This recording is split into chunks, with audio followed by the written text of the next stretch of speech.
Hey, what is going on, you pathetic Pyroar? It is time for my Journey Together set review and buy list. Before we jump into it, though, gotta give a big shout out to Dragon Shield, as always, for sponsoring me as a competitor in the Pokemon TCG and all my content and stuff like that. So huge shout out to Dragon Shield. And if you're looking for some color recommendations, they just dropped some new colors, the Amethyst Purple and the Amber Orange. I'm personally a big fan of orange. I also love their tangerine color if you're looking for another orange recommendation. So I can't recommend these enough. Check them out, dragonshield.com. Of course, there will be a link in the description as always, and code AzulGG will get you a discount over there as well. So for the buy list, I'm doing it a little bit different. I usually would put it in a Google Doc, but there's actually a better way to get you all the buy list and make it easier for you to buy the cards, specifically on TCG Player. So the link in the description that will take you to the buy list will now take you to a import on the Limitless Deck Builder. And then from here, you can kind of customize it however you want, take cards out, add cards in, and then you can use this tool up here. If you buy cards on TCG Player like me, click the TCG Player Mass Entry button here, and that'll fill all of the cards here on Limitless on your cart on TCG Player and make it easy to order them. So I thought I'd make it easier for you guys to go through that whole process of actually ordering the cards. So this is everything I have on the buy list. Let's go ahead back to all the cards, take a look at everything coming out in Journey Together, and talk about why some of them made it to my buy list and why some of them didn't. I'm not going to be talking about every single card, of course, so let's go ahead and skip ahead here past the Butterfree, the Parasect. Although I guess I will talk about the Butterfree real quickly. I think it is a cool meme card, I guess. Scales Hurricane for 60 damage, flip 4 coins, or 60 times 4 coins. This deck does 60 damage for each head. If you hit 2 or more heads, your opponent's active is now paralyzed. So that's kind of a cool paralysis deck, but it's not going to be good, of course. The first card that makes it onto my buy list, and I think has potential here, is the Lilligant. Now, I don't think this will have immediate potential for anyone who's like all of a sudden like, oh, Azul, what deck are you going to play this in and Journey Together? The answer is 0, but the ability is pretty good. To stage 1 Pokemon, your Grass and Fire Pokemon's attacks do 20 more damage to your opponent's active Pokemon. That's just pretty good, especially when we have stuff like Aroma in the format and Team Evolution. Getting stage 1 evolutions in play that are powerful is just really, really good. So I don't see this being immediately good in the Journey Together format, and I don't even know about the format after that if it's going to be good, but good ability on a stage 1 Pokemon. Those are the kind of things that are going to make my way onto my buy list to kind of reiterate how my buy list goes. Anything that I think has decent competitive potential, I put on my buy list. And then I also try and future-proof as much as I possibly can.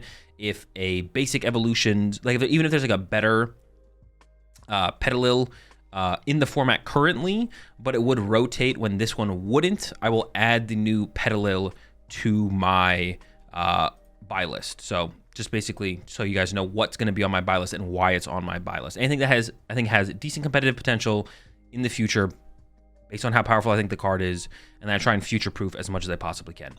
Next card up here that also made its way onto my buy list as a 2-of, and I try also to make the buy list as minimalistic as possible. So once again, when you make your way over to the buy list, you can adjust the numbers however you want, but Maractus, the Lilligant is a 4/4 on my buy list, Petilil and Lilligant. The Maractus here is only a 2-of on my buy list, because I don't think you would ever need more than 2 Maractus in any deck you'd ever possibly play it in. I would love to be proven wrong and there to be a quad Maractus deck out there in the future at some point, but it's got that Bursting Needle ability here. If this Pokemon is in the active spot and is knocked out by damage from an attack from your opponent's Pokemon, put 6 damage counters on the attacking Pokemon. Now, it isn't here for the ability, though. It's here for the attack. It's got a corner attack, although the ability is nice to go with a corner Pokemon.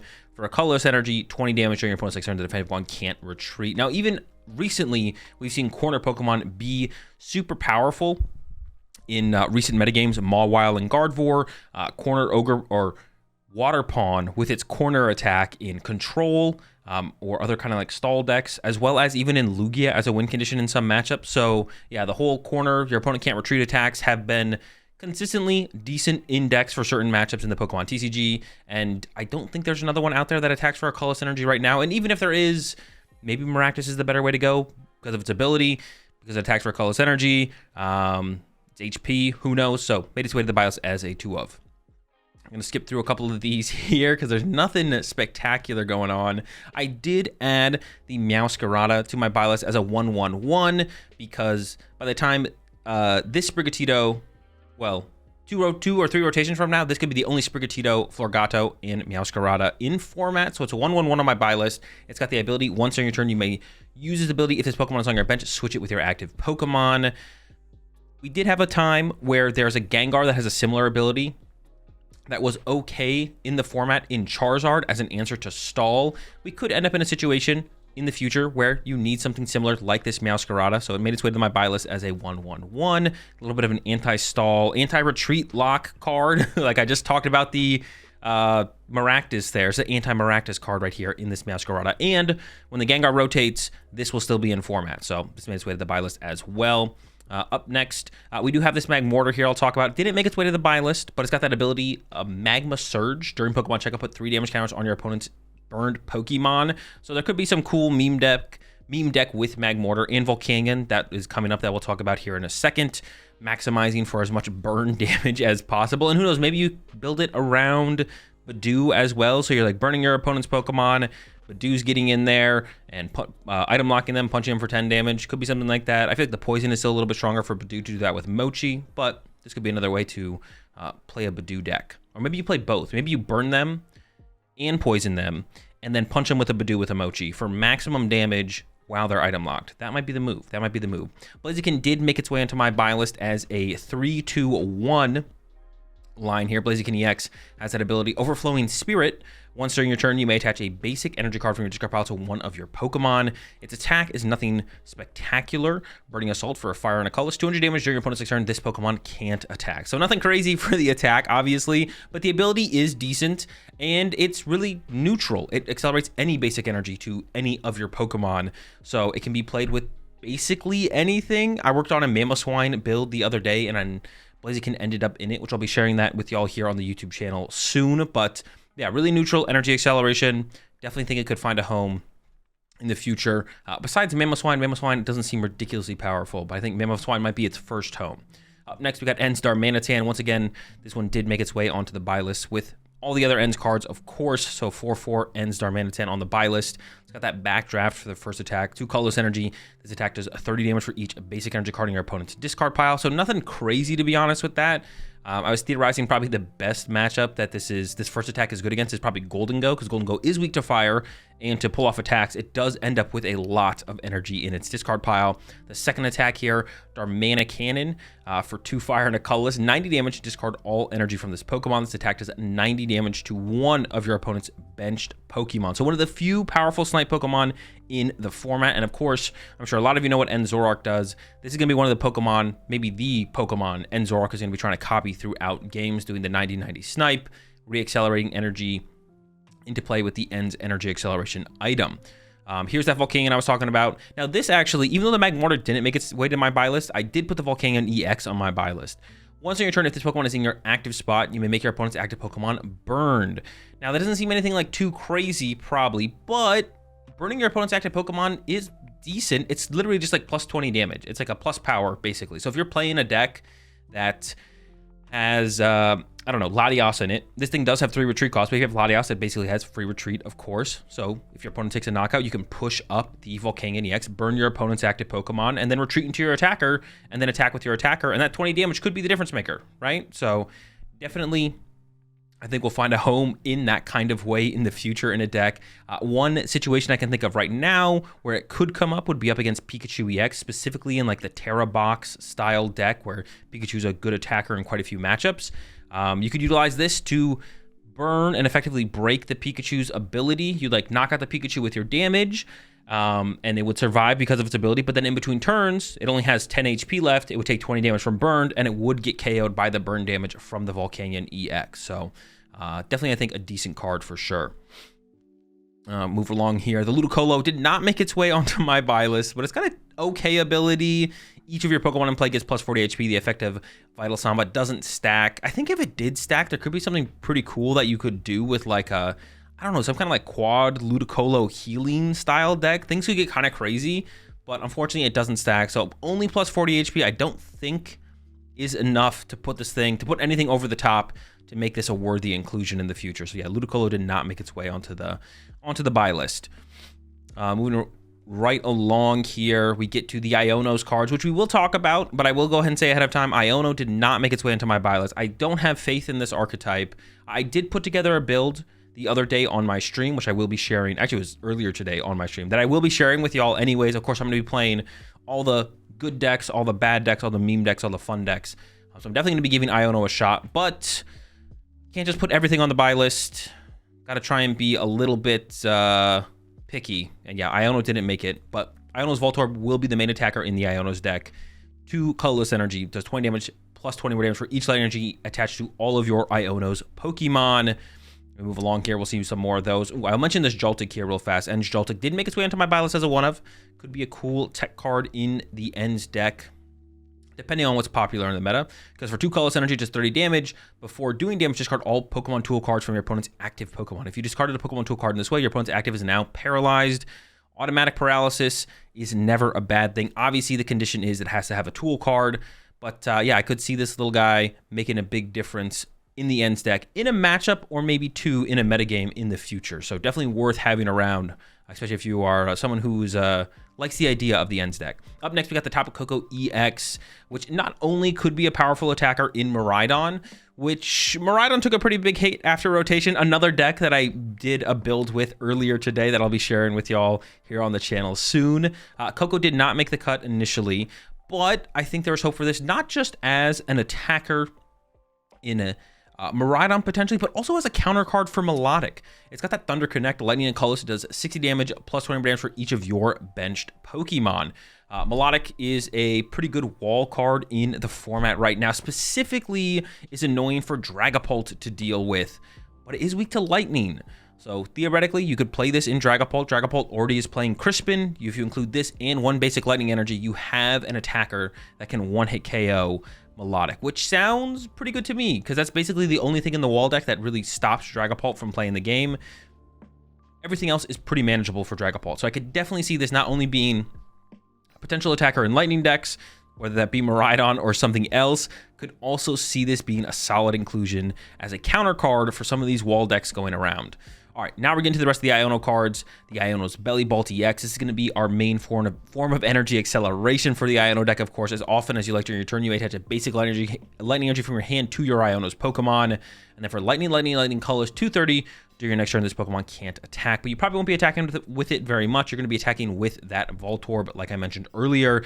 And it really is such a shame that the Iono's deck does not seem very good, and it really is because of a lack of attackers. The Voltorb can theoretically do infinite damage because it's just based on how much energy you have in play, but you're going to need like 16, 15 energy in play to one-hit KO a Dragapult, so you're going to have to at least be playing 15 energy, and then you have to find 15 energy. Getting them in play is pretty easy because you just have to have Belly Bolt in play, but even then, yeah, I'm not sold on Iono's, the Iono's deck in general being very powerful, which is kind of sad because a Rain Dance ability on a stage 1 is kind of just absurd. And then you realize, well, it does kind of come down to what Iono's Pokemon are good, or how good are the Iono's Pokemon. And the answer is just not that good. So yeah, Iono's Belly Bolt, unfortunately, doesn't seem great, but it does have a great draw engine to go with it, which is the Iono's Kilowattrel. You must discard a basic lightning energy from this Pokemon in order to use this ability. Once on your turn, you may draw until you have 6 cards in your hand. So super powerful draw engine, especially when you have an infinite supply, theoretically infinite supply of energy through Iono's Belly Bolt. Setting up 2 or 3 of these Kilowattrel, you're going to be seeing a ton of cards every single turn and cycling through your deck super aggressively. I don't think it's quite enough to make the deck good. I keep reiterating that, but definitely a very powerful card nonetheless. And unfortunately, I think we basically know for sure they're not going to be giving us any more owners cards for any of these owners Pokemon that we've already seen, for any of the owners that we've already gotten cards from. So there's not going to be like another Iono, a Lightning Iono's Pokemon that's going to come out at some point that'll completely revolutionize the deck and all of a sudden make it good. We kind of just have what we have, and I don't think it's quite enough. Up next, a pretty good card that definitely made the buy list as a 4 of, because I think there's a couple different ways you can play the Lily's Clefairy EX. It's got that Fairy Zone ability. The weakness of each of your opponent's Dragon Pokemon is now Psychic, which is a big deal because one of the best cards in the game for a little while now is Dragapult, and Dragapult is a Dragon Pokemon. Making it weak to Psychic is pretty good, and honestly, if this card didn't exist, I don't know how anything would beat Dragapult. I think the fact that this exists is like, I mean, good on the game designers for immediately having a check for Dragapult as soon as rotation hit. Obviously, Regidrago rotated, which was kind of the Dragon Menace pre-rotation, but had kind of been falling off towards the end. But now post-rotation, We're looking at Dragapult being the new Dragon Menace, and already it's being kept in check with the Lily's Clefairy. I don't think Dragapult is bad by any means, but it's nice that it's not just absurdly powerful, BDIF, unbeatable deck. And a lot of that is due to the Clefairy with its Full Moon Rondo attack. For a Psychic and a Colorless, the attack does 20 more damage for each bench Pokemon, both yours and your opponent's.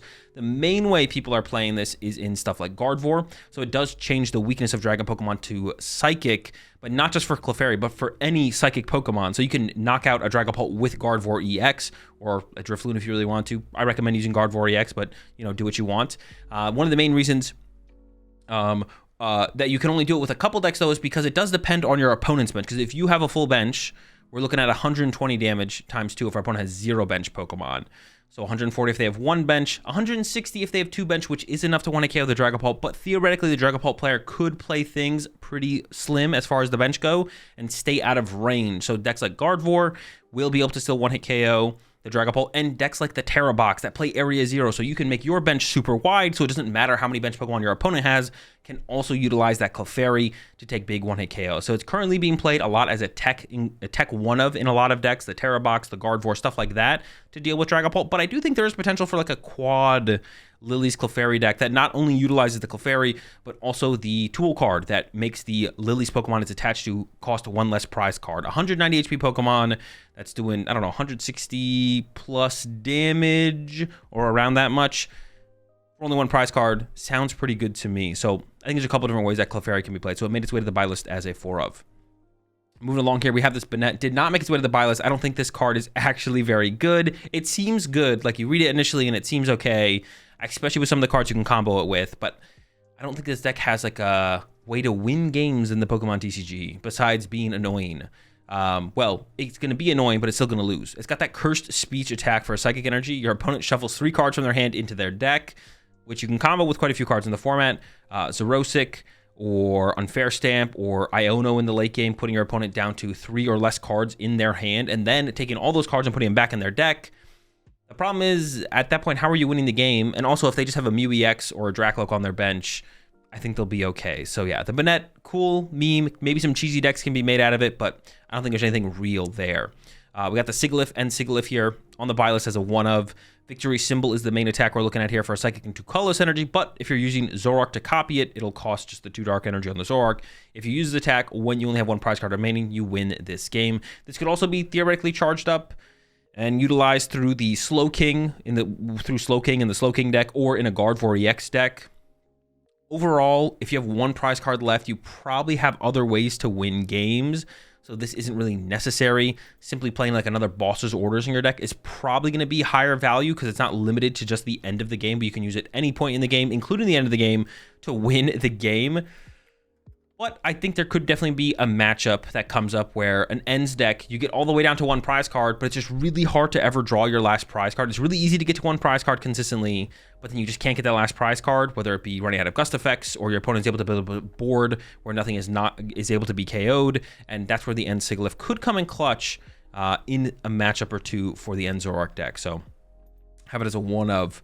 Have it as a 1 of on the buy list.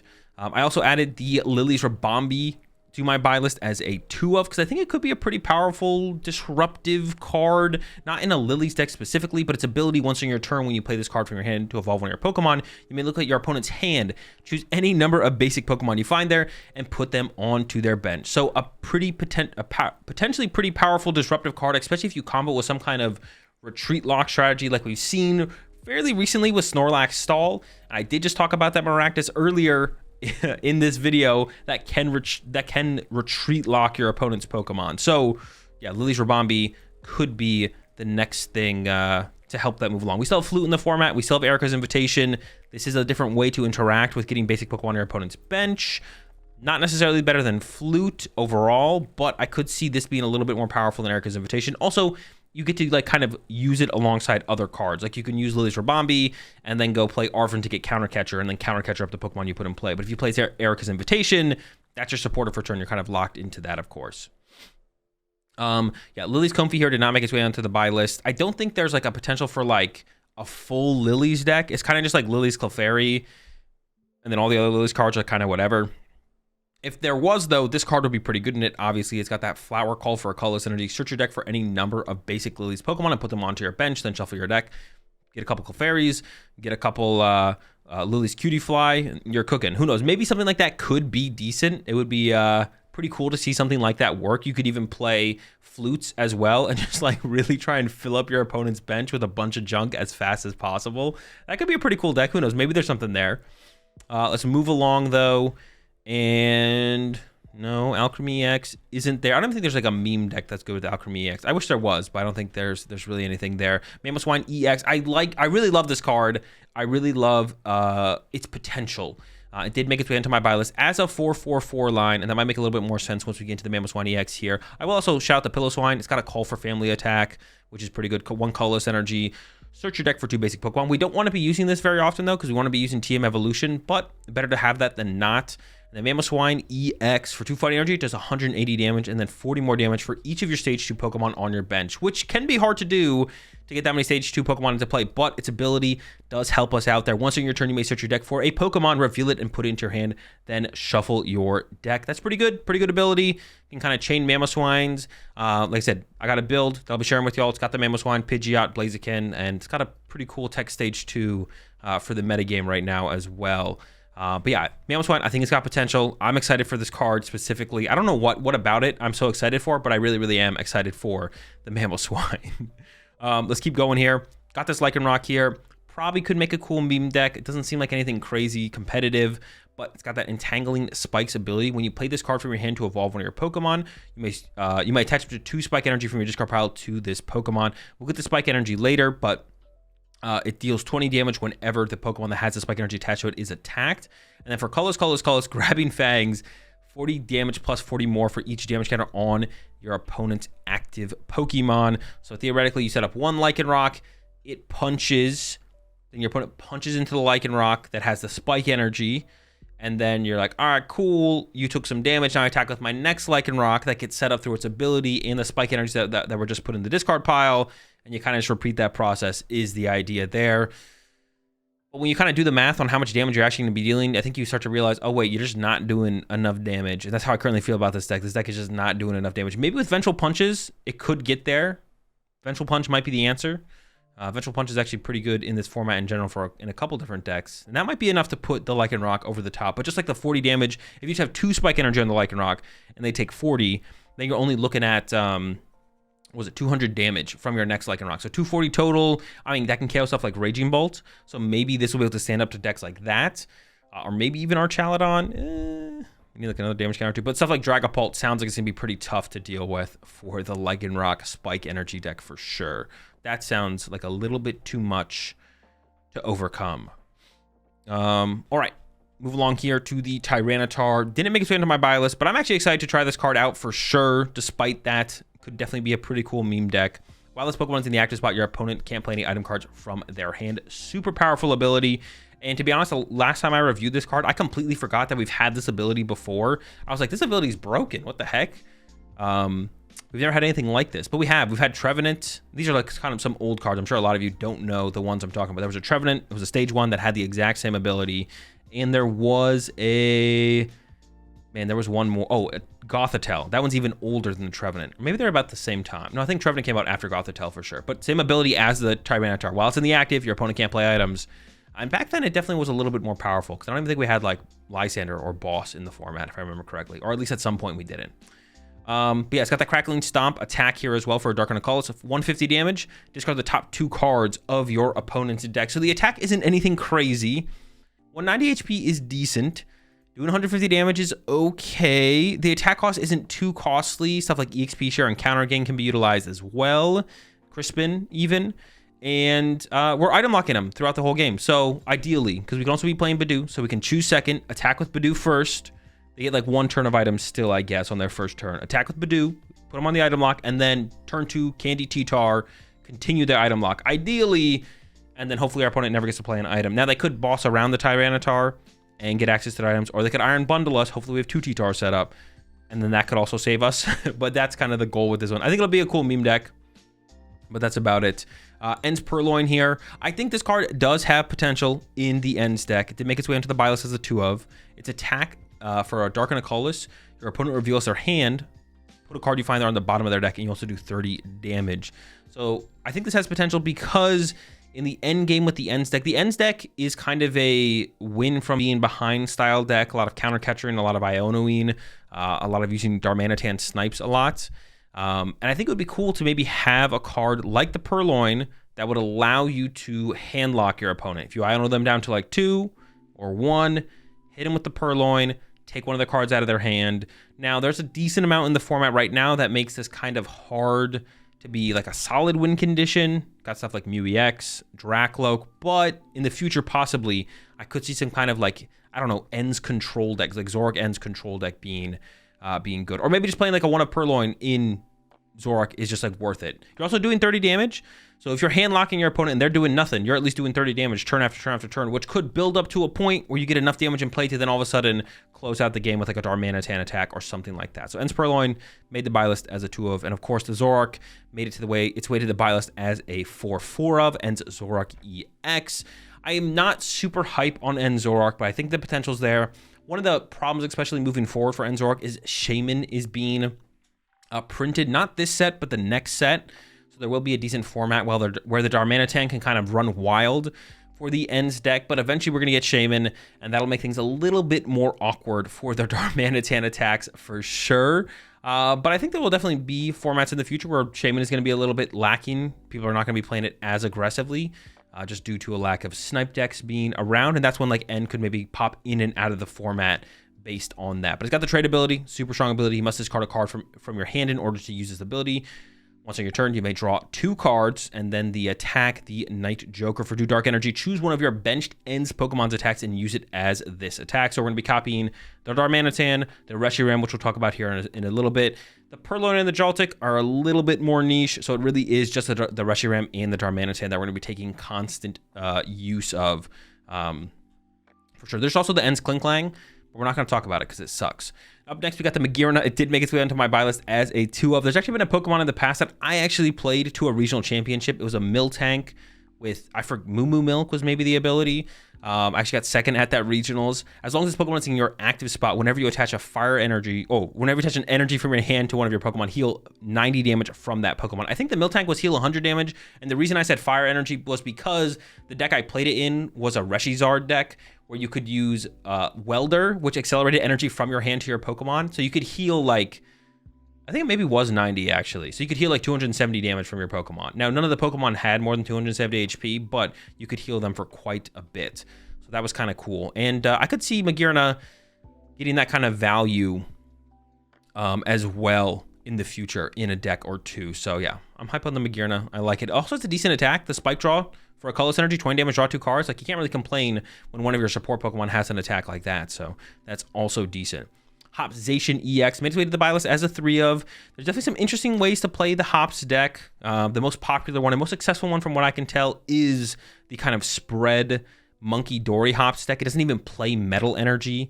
I did work on a build of that once again I'll be sharing with y'all soon here on the channel. It's got the Close Cleave for 30 damage, and there's 30 more damage to one of your opponent's bench Pokemon. There's a lot of Hops damage modifiers that we'll be talking about, but basically you can be doing effectively 120 damage to the active and 30 to a bench for a single colorless energy or 0 energy. If you have the Hops tool card, Hops Choice Band I think it's called, on the Zacian, you'll be attacking for 0 energy cards, doing 120 to the active and 30 to the bench. The Brave Slash theoretically is pretty good because, like I said, you can be getting plus 90 damage from modifiers, so that's 330 damage for metal colorless. The problem is getting this much energy on the Zacian is just not very realistic. The only real way to do it would be through Archaladon, so there could still definitely be something there with Hopzation EX and Archaladon. The other way you could do it would be with Metang, but I think it's a little bit less realistic. The energy acceleration through Metang is that much less consistent, especially unless you're playing like a super high count of energy, which the Metang decks have in the past, like Metang Dialga. So yeah, I don't think the Hopzation deck is going to be utilized through the Brave Slash. I think it's mostly going to be through that spread build that I mentioned. All right, keep going along here. Here is the Ends Reshiram. The first attack is going to be the main one you're going to be utilizing in the Zoroark deck. The Powerful Rage. This attack does 20 damage for each damage counter on this Pokemon. And it's going to be more of like a deterrent than anything from your opponent just kind of punching your Zoroark really hard for like 200 damage, because then you can swing back for 400 damage if you wanted to. So that's pretty good. And that lines up really well, to be honest, for Zoroark into like the Dragapult matchup specifically. If a Dragapult just punches your Zoroark, you can be like, all right, that's cool. Use Ends Reshiram, use the Powerful Rage, and then I'll do 400 damage back to your Dragapult there. And then another attack it has is that second attack for Fire, Lightning, Colors, of course, which will only cost 2 Dark Energy because we're going to be using it through Zoroark. 170 damage, just a way to constantly be doing damage and pressuring your opponent. That way you're not kind of stuck, not wanting to or not able to use Darmanitan's Snipe attack because you don't want to lose all your energy, because Darmanitan's attack does make you discard all your energy to do 90 and 90. Or if you have no damage counters on you, you can't really do anything with this. And if your opponent has no energy in their discard pile, Darmanitan's first attack will also have 0 value. So at the very least, you can be swinging for 170 damage, which isn't terrible. Here's Hop's Snorlax. It's got the ability that boosts your Hop's Pokemon's damage by plus 30 to the active Pokemon. You can't stack the ability, though, so you can't have 4 of these on your bench doing plus 120 damage. You can only have 1, and then its attack Dynamic Press does 140 damage and then 80 damage to itself. And honestly, this isn't too ridiculously hard to set up as an attacker, because of the tool card that we'll be talking about soon reduces the attack cost of your Hops Pokemon by a colorless energy. So getting to a Dynamic Press actually isn't too ridiculous. So its retreat cost of 4 isn't too scary as far as Snorlax getting stuck in the active, because you can just charge it up over 2 turns or preemptively put an energy on your Snorlax. So if it does get gusted in the active to try and get trapped, you can just go attach plus attach tool and attack. Up next, we got the Dunsparce EX. Oh, the Hop Snorlax did make its way onto the buy list as a 2 of. Yeah, I did put on as a 2 of.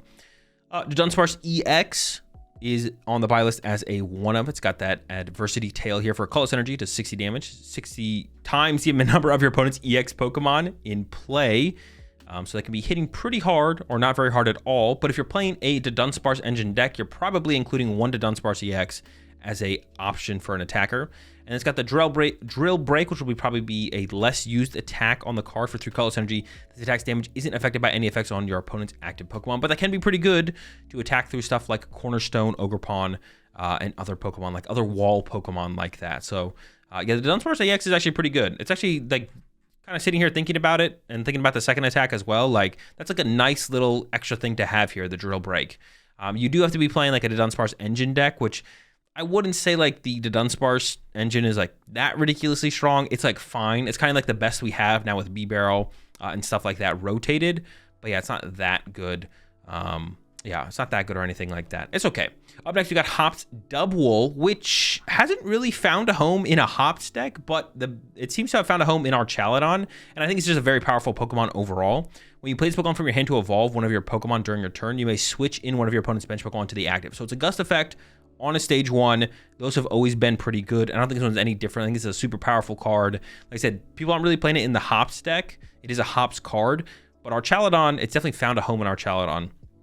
And I think it'll definitely find some homes in the future as well. It's just like too strong of a card to not see play in the future. Up next, we got the Hops Cramorant with that Fickle Spit, 120. If your opponent doesn't have exactly 3 or 4 prize cards remaining, this attack does nothing. So if they have 3 or 4 prize cards remaining, you can Fickle Spit for 120, but if you have Snorlax in play, it's 150. If you have the Tool card attached to it, it's 180. And if you have the Stadium card in play, it's 210 damage for 0 energy. And theoretically, if you don't have a 2 prize Pokemon in play and they just knock out your Cramorant, you can just attack with another Cramorant for the same amount of damage turn after turn until they get down to 2 prize cards, and then you have to find something else to do. But for those 2 turns, that's pretty good. And that's basically what the Hops decks are currently built around. It's kind of abusing those back-to-back turns of Hops Cramorant. And so it's made its way onto my buy list as a 3 of, because I can definitely see it being really, really important to make sure you don't prize a Hops Cramorant. If we had Heavy Ball still in the format, that would solve the problem. I think Exchange Ticket is probably a little bit too slow to get your Cram out of your prize cards. So 3 of on the buy list, because I definitely see the potential of including 3 in a deck, in a Hops deck in the future. Now we're getting to the trainer cards here. Some more Black Belts practice artworks have made its way into this set for some reason. There's also this Billy and Onair card. Draw 2 cards. If you have 10 or more cards in your hand, draw 2 more. Tinkaton mains, rejoice. Everyone else knows this is just a terrible card. And honestly, even in Tinkaton, it's probably not that good. So none of these made its way to the buy list because we already have Black Belts. It's already made its way onto my buy list at some point, previous buy list. Up next, we got Brock Scouting, which has been seeing some play over in the City Leagues in Japan. So it did make its way onto my buy list as a 4 of. And for trainer cards, if I ever put a trainer card on my buy list, it's just always a 4 of. Choose one, search your deck for 2 basic Pokemon, reveal them and put it into your hand, then shuffle your deck. Or search your deck for an evolution Pokemon, reveal it and put it into your hand, then shuffle your deck. So I really like this card. A lot of Pokemon search cards are usually super or a lot more restricted to a certain time point in the game where it like only finds basics or it only finds evolutions. So the value of those cards is like pretty low because of that. But then there's something like Brock Scouting where not only can it find basics, but it can also find evolution cards. Now it's less powerful than those other cards for the times that you can use them, but it gives you more flexibility, which overall makes it a more powerful card, I think, in the end. Even if it is less powerful on turn 1 or less powerful on turn 2 than other cards, having the option to be able to use it for some value on turn 1 and some value on turn 2 makes it the more powerful card. Also, it gets 2 basic Pokemon, which means you can get stuff like Squawkabilly and Pheasantipity, which is pretty good. It's not limited to just like Dreepies and Duskulls, you know, those basic non-EX Pokemon. Hops back here, super powerful item card here. Search your deck for 2 Hops, basic Hops Pokemon, put them onto your bench and shuffle your deck. 4 of on the buy list. Hops Choice Band, 4 of on the buy list. When the Hops Pokemon on this card is attached, you use an attack. It costs 1 colorless less and does 30 more damage to your opponent's active Pokemon. So like I was saying, the Hops deck, you can basically be attacking for 0 energy the whole game. And that's why it's paired with Monkey Dory, because you can attach your manual attachments for turn can just go to Monkey Dories every single turn instead of going to your attackers turn after turn. Iris' Fighting Spirit. Discard a card from your hand. If you do, draw until you have 6 cards in your hand. I'm sure some of you out there read this card or listen to me read this card and are like, well, that doesn't seem that great. And honestly, it's not that great, but I have thought about it. I've seen it be played in some decks in Japan as well, and I kind of get it. I actually don't hate it. It gives you a way to, it gives you a way to have like a pretty powerful draw supporter that isn't research. So you don't discard your whole hand. It doesn't draw as many cards as research on average, but you don't have to give up your whole hand to see new cards. And it doesn't shuffle your hand into your deck, and it doesn't shuffle your opponent's hand into their deck, which is kind of the biggest thing.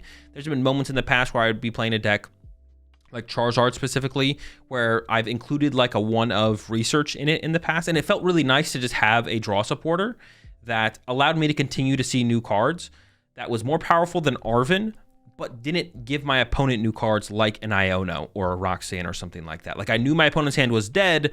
I wanted to see more cards than what Arven would see me, but I didn't want to let my opponent see any cards. And Iris' Fighting Spirit, I think, fits that niche really, really well as like a 1 of, and especially those like Pidgeotto decks. Levincia Stadium here. Pretty powerful stadium. Once during each player's turn, that player may put up to 2 basic light energy cards from their discard pile into their hand. That's just really, really good. Seeing this being played in stuff like Golden Go, obviously it's going to be pretty powerful in the Iono's deck, but I don't think the Iono's deck is going to be very good. But yeah, super powerful stadium. I'm sure it'll see play in the future in many decks. Lily's Pearl here. This is the tool card I was talking about earlier. If the Lily's Pokemon this card is attached to is knocked out by damage from an opponent's attack, your opponent takes 1 fewer prize cards. That's just pretty good. And you can play 4 of these. And that's why I think there is some potential in like a full-on Lily's Clefairy deck with 4 Lily's Clefairy, 4 Lily's Pearl, turn them all into 1 prize Pokemon. Just kind of seems like a recipe for success. So yeah, 4 of on the buy list, obviously. Ends Castle, of course, made its way to the buy list. Each ends Pokemon in play, both yours and your opponent's, has no retreat cost. Ends PP up as well. Attach a basic energy card from your discard pile to 1 of your benched ends Pokemon. Super powerful energy acceleration. Of course, it is just limited to those ends Pokemon. The Postwick Stadium. This is the Hops Stadium. The attacks of Hops Pokemon, both yours and your opponent's, do 30 more damage to your opponent's active Pokemon. So yet another damage modifier for those Hops attacks. Professor Research got reprinted, but big thing to note here, the regulation mark did not change. It's still G regulation. So I do think when G regulates next season, next rotation, not this upcoming rotation, but next rotation, we are going to be rid of Professor's Research and Boss's Orders, and Iono, I think, as well. We're losing a lot of very powerful supporters. We'll see what they come up with to replace them. We got the exchange ticket here. After counting your prize cards, shuffle them and put them on the bottom of your deck. Then take that many cards from the top of your deck and put them face down as prize cards. I absolutely love this card. I love cards that allow you to interact with your prize cards in some way that isn't just like getting anything you want.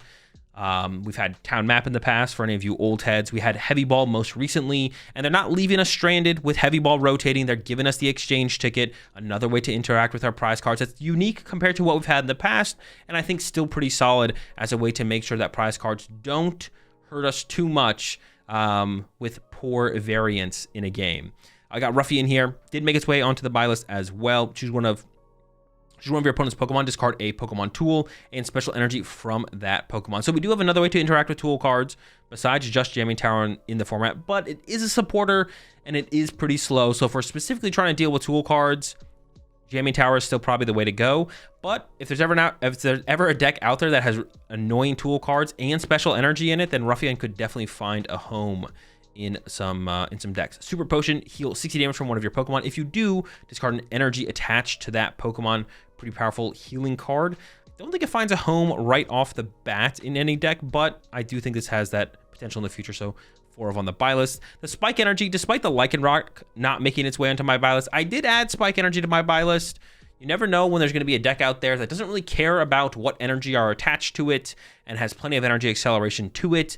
So you may as well put a Spike Energy on it, because if your opponent attacks into it, they take 2 damage counters, so you get a little bit of damage back to your opponent with that. And that's it. That is my thoughts on all the cards coming out. Set review and buy list. Like I said, the buy list will be linked in the description. Take you over to this page here in the Limitless Deck Builder, all filled out with all the cards and all the counts that I personally am going to be getting.